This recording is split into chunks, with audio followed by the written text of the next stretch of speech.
A'ja Wilson's just a big bully. Watch this closely. She throws Lexi Hull to the ground like it's nothing. Everything she does crosses the line, but somehow the refs keep their whistles silent. Look at this moving screen followed by another shove on Hull. You think they ever call a foul on Wilson? The Las Vegas Aces came out swinging with elbows, flops, and cheap shots, but the Indiana Fever didn't even flinch. Every time Wilson pushed or Vegas tried their intimidation tactics, Indiana responded with pure pace, relentless aggression, and unbreakable resilience. What Vegas mistook for intimidation quickly turned into desperation. When Kelsey Mitchell silenced that arena with shot after devastating shot, it wasn't just about points on the board. This was revenge, served ice cold. This isn't just about stealing a win on the road. It's about how the Fever completely exposed Vegas's dirty tactics and turned their arrogance into their biggest weakness. And what exactly did Lexi Hull say after absorbing the worst of Wilson's cheap shots all game long? The night was supposed to belong to A'ja Wilson and her legacy. She made WNBA history before the ball even tipped off, clutching that MVP trophy like a crown.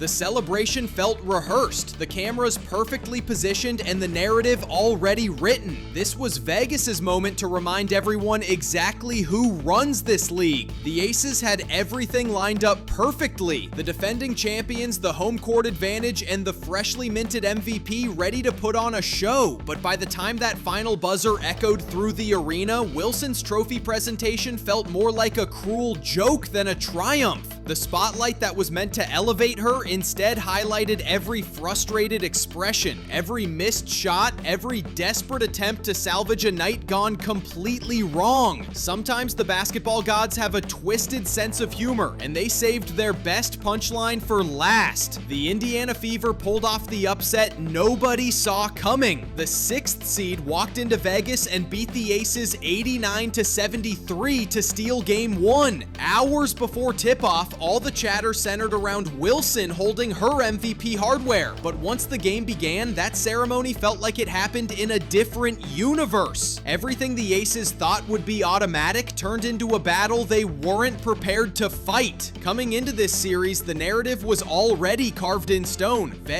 Caitlin Clark couldn't suit up. Sophie Cunningham was watching from the sidelines. Sydney Colson remained sidelined, and the injury report kept growing longer. For most experts analyzing this matchup, it seemed like a mismatch that bordered on unfair, a battle that had already been decided before the opening tip. That smugness trickled down to the Vegas bench, where head coach Becky Hammond went on record with a statement that would come back to haunt her. When asked about facing Indiana, Hammond's response was dripping with confidence that crossed into arrogance. She reminded everyone that the Fever hadn't seen the real Aces yet, suggesting their previous meetings didn't count because Vegas was dealing with internal issues. The tone was unmistakable. This was going to be a statement game where the champions reminded everyone exactly why they wore those rings. But while Vegas was basking in all that pre-game attention, the Fever were being treated like an afterthought. You could hear it in every analyst's breakdown, every prediction, every casual dismissal of their chances. Indiana had become a footnote in someone else's story, just another speed bump for the Aces to clear on their path to another championship.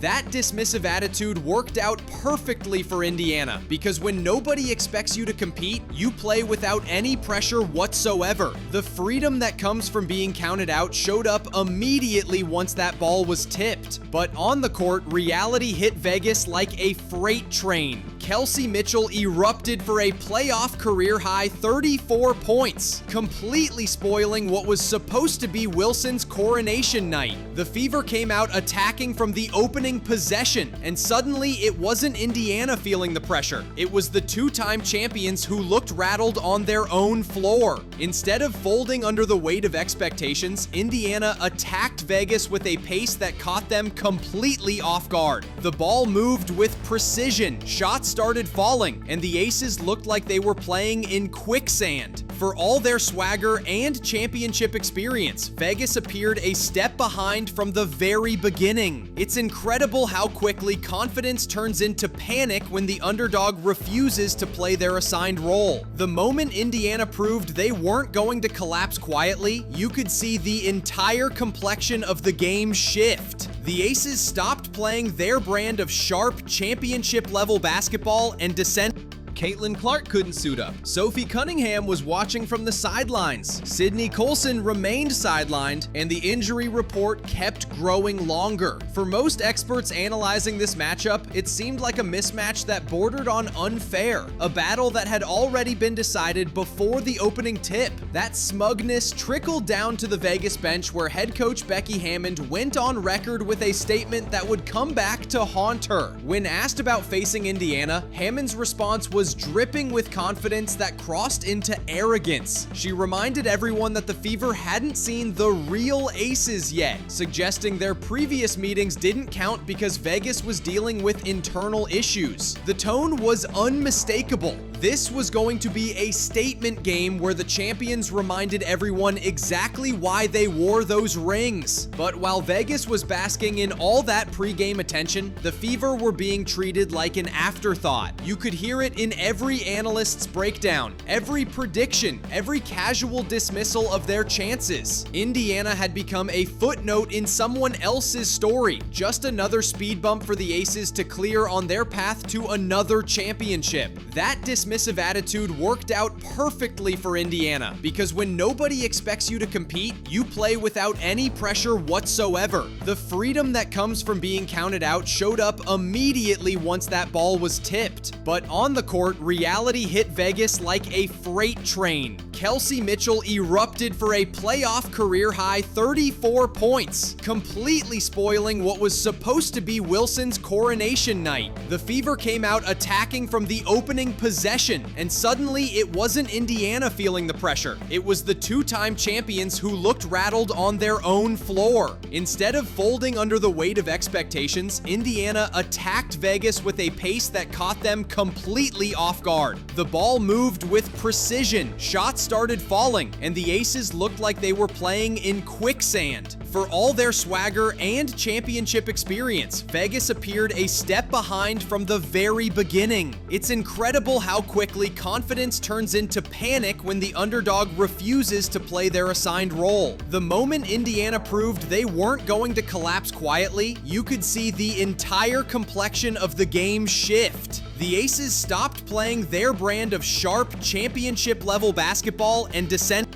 The most ridiculous moment came when Kelsey Mitchell drove for a layup and Wilson showed her the elbow. They actually reviewed the play with a microscope and somehow called a technical foul on Mitchell. Have you ever seen an Indiana Fever player get that kind of benefit from a review? They zoom in looking for any reason to penalize Indiana, while Wilson gets away with moving screens and body checks all game long. The double standard was so blatant it became impossible to ignore. Each questionable call and non-call seemed to energize Indiana's rotation instead of breaking their spirit. Rather than losing focus, Mitchell demanded the ball more frequently. Instead of backing down, Odyssey Sims pressed even tighter on defense. Natasha Howard and Brianna Turner, both battling in the paint against Wilson's physicality, matched every Vegas shove with disciplined positioning and refused to retaliate. The cheap shots worked like fuel for a roster that already had plenty of motivation after being dismissed before tip-off. The irony was impossible to miss. The Aces, led by the newly crowned MVP, were supposed to demonstrate composure in pressure moments. Instead, they revealed their nerves by resorting to playground tactics that had nothing to do with basketball. Every flop, every frustrated push, every desperate attempt to intimidate proved that Indiana's resilience had completely stripped away their championship swagger. While Vegas got tangled up in their own frustration, then, the Fever stars turned this ugly confrontation into their moment to shine. Once it became crystal clear that Indiana wasn't going to fold, Las Vegas abandoned any pretense of playing basketball and turned the game into a wrestling match. Bodies hitting the floor, obvious flops that fooled absolutely nobody, and enough pushing and shoving to make this look more like a street fight than a playoff game. This became their strategy once the scoreboard stopped cooperating. If they couldn't win through basketball, they'd try to win through intimidation. But the Fever didn't shrink from the confrontation. They leaned directly into the chaos and found another gear, fueled by the knowledge that 6 teammates were sitting in street clothes and somebody had to rise to the occasion. Rather than rattling them, the cheap tactics gave Indiana a jolt of energy that burned brighter with every Vegas misstep. The Aces had handed them the perfect motivation on a silver platter. Kelsey Mitchell became the sharpest weapon in Indiana's arsenal, the perfect answer to Vegas's desperation tactics. She poured in 34 points while shooting the lights out, slicing through their defense whenever they tried to turn basketball into a brawl. Vegas could jaw at her after drives, they could try to intimidate her at every opportunity, but she kept hitting dagger jumpers that cut deeper than any trash talk. Every basket felt like a reminder. Vegas might win the battles after the whistle, but they couldn't keep pace where the game is actually decided. Money Mitchell put them in a ditch, and nobody on the Las Vegas Aces had any answer for her explosion. Kelsey Gray got torched. Jackie Young stepped up and got torched. Chelsea Gray couldn't stay in front of her. Jewel Lloyd had no solutions. For all the MVP trophies and championship banners hanging in the Aces trophy case, not a single player could match Mitchell's offensive eruption when it mattered most. She wasn't carrying that load alone either. Odyssey Sims looked like the seasoned veteran who had been waiting years for exactly this type of moment. Her drives into the paint came without any fear. Her hands disrupted passing lanes all game long, and she provided the steady leadership that kept the whole group composed when Vegas wanted pure chaos. You could see her directing teammates through possessions, controlling the pace when the Aces wanted anarchy, then breaking them down the very next trip with a burst to the rim that left defenders scrambling. That balance, that refusal to match cheap shots with retaliation, kept Indiana locked in on what actually wins games. Natasha Howard and Brianna Turner both held their ground in the paint against Wilson and company, refusing to let the physicality knock them off their assignments. Their defense wasn't flashy or highlight worthy. It was pure discipline that exposed a frustrated team trying to take shortcuts that don't exist in playoff basketball. Then there was Lexi Hull, who might not fill up highlight reels the same way, but delivered impact you could measure. Her defense on Jackie Young was absolutely brutal for Vegas, holding her in check and making her work for every single shot attempt. Hull finished with a plus 24 rating, the best mark of the entire night. That's not luck or coincidence. That's measurable impact that shows up when the game gets broken down possession by possession. The Fever didn't just survive a game specifically designed. On the same day A'ja Wilson was handed the league's MVP trophy, Aaliyah Boston completely flipped the script and turned her into the most frustrated player on the floor. Wilson had the cameras, the crowd, the stage perfectly set for her moment. But when the game actually mattered, when possessions had real consequences, it was Boston who controlled everything that happened in the paint. Every time Wilson tried to establish position, Boston was already there, bodying up, forcing difficult shots and making her fight for every single touch. This wasn't about stopping Wilson once or twice and calling it a victory. This was possession after possession of suffocating defense that left the so-called unstoppable scorer searching desperately for answers that never came. They don't want to talk about Wilson missing layup after layup after layup. The media wants to focus on Caitlin Clark missing a three-pointer from half court while defenders were falling into her legs. But nobody wants to address Wilson looking completely lost, missing point-blank shots all game long in a playoff atmosphere. Wilson finished shooting just 6 for 22 from the field. For someone who had been celebrated just hours earlier as the best player in the league, that stat line was absolutely brutal. And it wasn't wasn't accidental or unlucky. Boston, along with Turner and Howard, executed a defensive game plan that clogged every lane and cut off Wilson's most comfortable spots on the floor. Instead of easy spins and drop steps, she was met with length and strength from every possible angle. The Aces couldn't establish their usual free-flowing offensive rhythm because the Fever's interior defense shut off the faucet completely. Shots were contested heavily, rebounds were ripped away before Vegas could secure them, and Wilson, despite trying desperately to force her way into some kind of rhythm, never found any comfort zone. The contrast between the two stars couldn't have been more obvious. While Boston played with poise and stayed within the game plan, Wilson grew visibly frustrated, leaning into flops for foul calls and forcing contested jumper after contested jumper. Las Vegas didn't make the necessary adjustments either. Coach Becky Hammond, rather than crediting Indiana's defense for the performance they put together, sidestepped the obvious questions in her post-game comments. She pointed to missed opportunities and execution breakdowns, but never acknowledged that Boston had. There was something beautifully poetic about the entire sequence of events. Wilson received her flowers during the morning ceremony, but by nightfall, she was walking off her own court after being held in check by a second-year center playing in her first playoff semifinal. The difference wasn't just about physical strength or athletic ability. It was about composure under pressure. Boston kept her cool, made adjustments when necessary, and never allowed the moment or the opponent to dictate her approach. That calm presence became the separation point between a team that had prepared properly and champions who had simply assumed. Inside Indiana's locker room after the victory, the celebration captured exactly that energy. When Lexi Hull, who had been thrown down and pushed around throughout the entire game, finally got her moment to speak, her words echoed everything the team had just proven on the court. We're capable of whatever we want. That statement perfectly encapsulated the question heading into Game 2.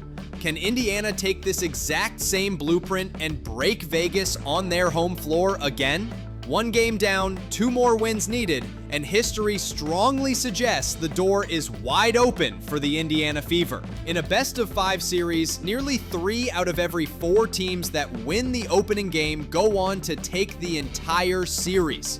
That means this wasn't just a solid road victory. It was a seismic shift in how this entire semifinal looks moving forward. The Aces came in riding 18 wins in their last 19 games. But that momentum died completely the second Indiana walked into their building and stole home court advantage.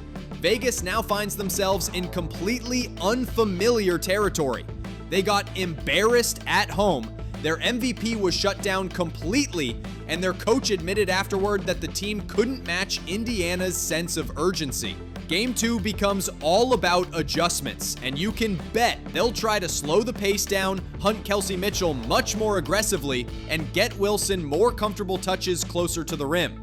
Don't be shocked if Jackie Young gets glued to Mitchell this time around, just to prevent another offensive explosion. Indiana, meanwhile, gets to play with absolutely nothing to lose. Stephanie White has her stars believing in themselves. The locker room is energized beyond belief, and even the injured players are cheering them on like additional coaches. Game 2 isn't just about building on momentum. It's the ultimate. The Fever didn't just steal a win in Las Vegas, they completely flipped the entire narrative. On the night A'ja Wilson was crowned MVP, Indiana humbled the Las Vegas Aces and claimed their first semifinal victory in over a decade. Think about the magnitude of that accomplishment. A shorthanded roster walked into the toughest arena in the league and left with a piece of history that seemed impossible just hours earlier. Remember, teams that take Game 1 in a best-of-5 format usually control the entire series. This wasn't just an upset, it might be the turning point that changes everything. The question now becomes beautifully simple. Can the Fever keep riding this wave of momentum? Because if they do, the entire landscape of the WNBA playoffs changes completely. A'ja Wilson came into this game as the league's MVP, backed by championship experience and home court advantage. She left the arena having been outplayed by a second second-year center and outclassed by a team that refused to be intimidated. Sometimes the basketball gods write the perfect script, and this was one of those nights where the underdog got the last laugh, while the favorites learned that trophies don't win playoff games. Heart and execution do.